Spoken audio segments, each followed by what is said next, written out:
Assalamualaikum Ustaz. Waalaikumsalam warahmatullahi wabarakatuh. Bagaimana jika kami yang baru mau berhijrah, namun nafsu kami masih sangat tinggi dikarenakan kami masih muda, karena itu kami masih sering sekali berbuat baik terus maksiat. Bagaimana pendapat Ustaz? Ya, baik. Saya sudah tahu katanya perbanyak puasa sunnah, namun saya masih saja terbayang maksiat karena nafsu. Apa yang harus saya lakukan? Baik, yang pertama adalah Quran surah ke-66 ayat yang ke-8. Itu ditafsir di Quran surah ke-4 An-Nisa ayat ke-17 sampai dengan ayat 18. Kemudian dilanjutkan ke Quran surah ketiga Ali Imran ayat 185. Yang di situ ditafsirkan di Quran surah ke-7 ayat 34. Ini yang paling efektif untuk menghambat diri kita berbuat maksiat. Baik. Yang pertama, setiap orang punya pilihan berubah. Punya pilihan. Jadi kalau Anda bisa memilih yang baik, kenapa Anda memilih yang buruk? Karena itu, manfaatkan peluang itu sampai dengan nanti batas kehidupan terakhir kita. Apa batas kehidupan terakhir itu? Yaitu ketika ajal menjemput. Quran surah ke-7 ayat 34. Walikulli ummatin ajal. Setiap umat itu, bukan cuma kita, semua umat itu punya ajal. Ajal itu batas akhir usia. Yang dirahasiakan oleh Allah, tidak diberitahu supaya kita bisa bersemangat kemudian menggali bekal-bekal terbaik untuk pulang. Kalau diberitahu, Anda nggak akan semangat menjalani urusan dunia. Itu namanya siapa? Sayyib. Masya Allah. Sayyib, Anda disampaikan akan meninggal malam ini jam 9 kurang 3 menit. Dan kurang 3 detik. Masya Allah. Apa masih berhasrat untuk pulang dan keluar dari masjid? Tidak. Di sini aja. Ya Allah, ampunilah saya, Allah. Saya besok kan ada ujian. Gak peduli, ya Allah.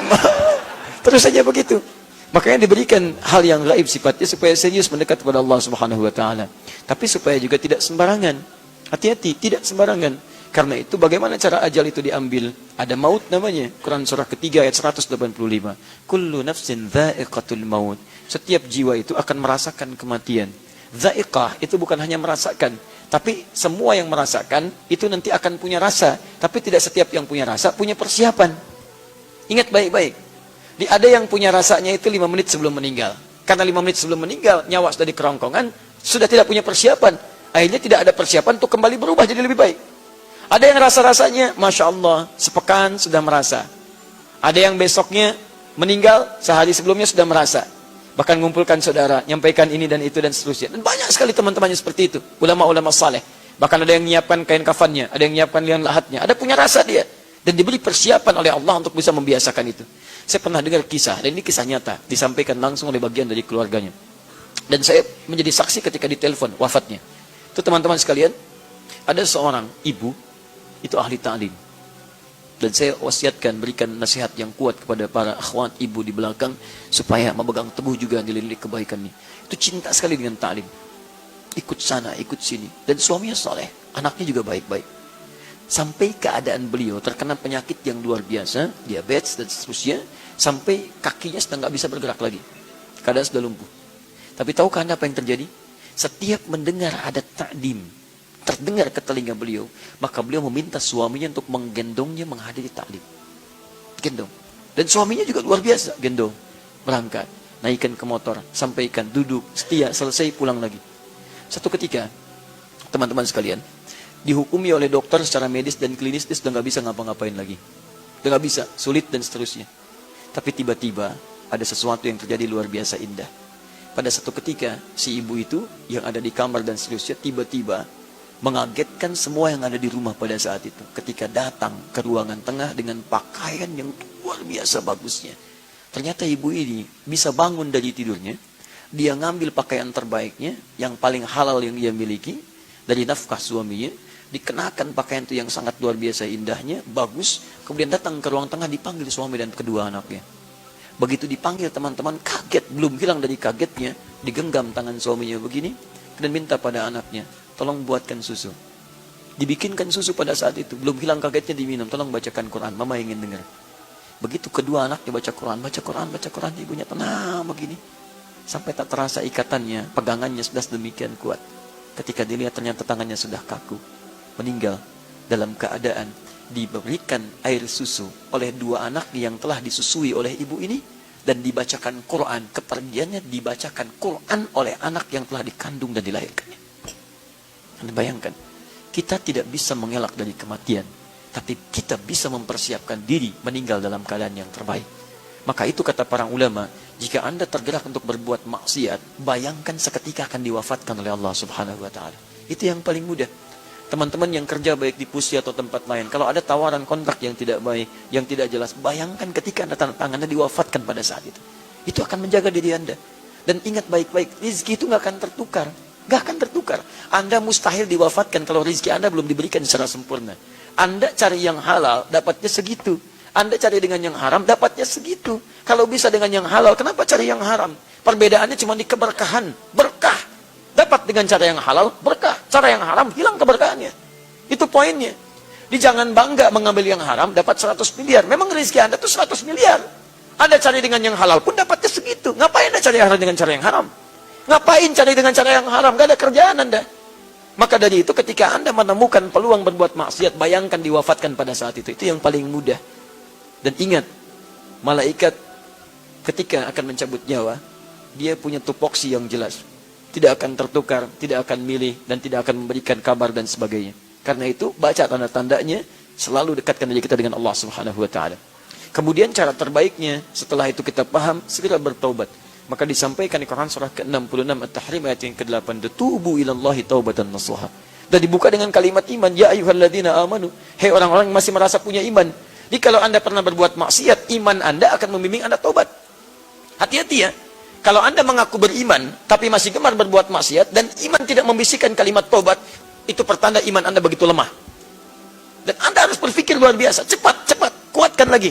Sebelum tiba masanya, suara keimanan Anda tidak akan berfungsi kembali. Karena semakin banyak maksiat dikerjakan. Tapi kalau pertanyaan Anda ini, artinya iman Anda masih normal. Kenapa kalimat tobat dibuka dengan kalimat iman? Artinya ketika ada seseorang salah, imannya kalau masih normal akan mengarahkan dia untuk tobat. Ayo kembali, ayo berubah. Yang jadi masalah ketika berbuat maksiat, hati Anda tidak terdorong. Gak ada dorongan iman. Gak ada. Yang paling bahaya ketika iman ditutup, kufur maksiat yang muncul. Itu yang paling bahaya. Kalau Anda tidak pernah berbuat salah, kemudian terpikir maksiat, pulang dari sini, yang dipakai sendal orang misalnya. Dan direncanakan. Wah, bagus kayaknya nih, Masya Allah. Begitu pulang dia pakai, sebelumnya nggak pernah pakai sendal orang. Atau misalnya, pulang, sendal hilang. Hilang sendal. Begitu hilang sendal, ditungguin, nggak ada yang pulang nih. Nah, baik, pulang semuanya. Begitu pulang semuanya, ini ada sendal nih, sisa di sini. Lumayan saya pakai lah. Kalau Anda belum pernah pakai sendal orang, itu iman Anda akan mengatakan, jangan. Walaupun ini ada yang tersisa, tapi itu bukan punya kamu. Jangan. Ada suara.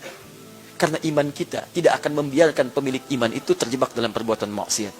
Tapi sebaliknya, kalau terus maksiat, nakta sudah tertutup semuanya, maka suara iman akan hilang. Pelan. Yang ada adalah suara keburukan, suara maksiat, dibisikkan setan. Setan lewat nafsu. Sebelum berangkat pun sudah niat. Sendal itu yang saya pakai itu. Begitu selesai pengajian dipakai. Begitu pakai, hatinya mengatakan, kamu salah. Bukan yang itu. Harusnya yang itu yang lebih bagus lagi. Lebih jahat. Karena ini suara yang baiknya hilang. Makanya saya ucapkan selamat kepada Anda yang menuliskan kertas ini. Kenapa? Karena masih ada suara iman dalam diri Anda. Meminta Anda berubah. Makanya ketika Anda mau berubah harus total. Niatkan dengan total. Tubu ilallahi taubatan nasuha. Yang benar. Yang serius. Bagaimana cara serius itu? Ditafsirkan nanti pertama di Quran surah ke-4 ayat ke-17 tadi. Ya sampai 18 ya. Ayat 17 baca. Innamat taubatu 'ala Allahi lilladzina ya'maluna su'an bi jahalatin thumma yatubuna min qarib. Tobat yang diterima oleh Allah adalah bagi seseorang yang pernah berbuat salah. Salahnya disebut dengan jahalah. Jahalah itu terbagi dua. Yang pertama memang nggak tahu itu dosa. Nggak tahu dosa. Nikmati misalkan acara gosip, macam-macam dan sebagainya. Kok nikmatin gosip? Itu dosa tahu? Nggak tahu. Nah karena nggak tahu, dia menyaksikan itu. Setelah tahu, dia pindah, saya tobat. Ya Allah, itu jahalah namanya. Ya, mamah tidak kakak. Alhamdulillah, mah tidak seperti tante itu tuh. Sama, mamah juga dosa. Kasih tahu, tidak baik menyebutkan orang lain. Kembali. Ada yang kedua, jahalah kedua itu memang sudah tahu dosa, cuman dikerjain juga. Ini yang banyak. Sudah tahu salah, dikerjain. Kayak es batu ditiupin. Ya, jadi bohong, dusta, dosa enggak? Udah tahu dosa, dikerjain juga. Silakan cek, gosip itu tahu dosa. Sudah tahu dosa, dikerjain juga. Itu jahalah namanya. Ketika Anda terjebak pada yang seperti itu, maka segera bertobat. Tsumma yatubuna min qarib. Dia cepat bertobat. Tobat yang pertama itu disegerakan. Segerakan. Di ketika berbuat maksiat, seketika tobat. Astagfirullah, astagfirullah. Nah, kalau kebiasaan seperti itu, lama-lama kalimat tobat akan dominan dalam diri kita dan menekan perbuatan maksiat itu. Lama-lama, kalau awal-awal mau dikerjakan, astagfirullah, astagfirullah. Lama-lama kalimat istighfar hadir dalam jiwa, kelama-kelamaan bukan dikerjakan. Tapi saat melihat, sudah istighfar, astagfirullah. Saat mendengar, sudah anti, astagfirullah. Kalau Anda nggak percaya, silahkan. Bahkan kalau niat Anda maksimal mendekat kepada Allah, ingin berubah total, mengambil rumus Quran surah keempat ayat ke-100 di situ, maka indah sekali kalimatnya, saya tuliskan dulu. Wa may yakhruj min baitihi, pertengahan ayat, muhajiran ilallahi wa rasuli, thumma yudrikul maut, faqad waqa'a ajruhu 'ala Allah. Perhatikan kalimatnya. Atau saya baca dari awal. Wa may yuhajir fi sabilillah yajid fil ardi maragaman katsiran was'a. Siapa yang mau berubah karena Allah, total dia berubah. Dia niatkan karena Allah. Kata Allah, kalau masih ada waktu hidupnya, saya jamin. Pertama, saya berikan ketenangan dalam jiwanya. Anda nggak percaya, silakan. Anda nggak pernah ke masjid, kumpul-kumpul dengan orang. Tiba-tiba Anda ke masjid. Begitu Anda ke masjid, akan terjadi ketenangan dalam jiwa. Perbedaan. Akan ada kenamaian, nikmat. Dulu kumpul-kumpul nggak jelas, sekarang ikut taklim. Awal-awal nggak enak. Tapi lama-kelamaan ada sesuatu yang berbeda dalam jiwa kita. Setelah itu, muraghaman katsiran. Allah ganti segala hal yang dianggap rugi. Ini artinya ketika Anda berhijrah, boleh jadi ada bagian dari dunia yang terasa ditinggalkan. Tadinya sekian, tiba-tiba dapatnya hilang. Tadinya riba ditinggalkan, tiba-tiba begini. Tapi nanti Allah akan berikan berkah yang lebih daripada sebelumnya. Tapi kalau Anda tiba-tiba hijrah total dan wafat pada saat itu, wa may yakhruj min baitihi muhajiran ilallahi wa rasuli, thumma yudrikul maut, kemudian wafat pada saat itu, baru niat wafat, faqad waqa'a ajruhu 'ala Allah. Taubatnya diterima, wafatnya dalam keadaan mendapatkan pahala dan dijamin surga pada saat itu. Dan itu ayat diantaranya mengisahkan tentang orang-orang yang dulunya pernah berbuat maksiat, bahkan pernah bunuh 100 orang diantaranya. Begitu dia bunuh, dia tobat, datang ke majelis ilmu, di pertengahan meninggal. Begitu wafat di pertengahan, sekalimat tobatnya di tiap jalan diterima oleh Allah. Langkahnya menghadirkan pahala.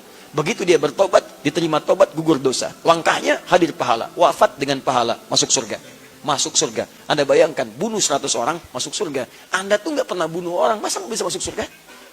Siapa yang pernah bunuh orang? Angkat tangan. Mana polisi? Ada polisi. Ada peluang, teman-teman. Kenapa Anda nggak ambil peluangnya?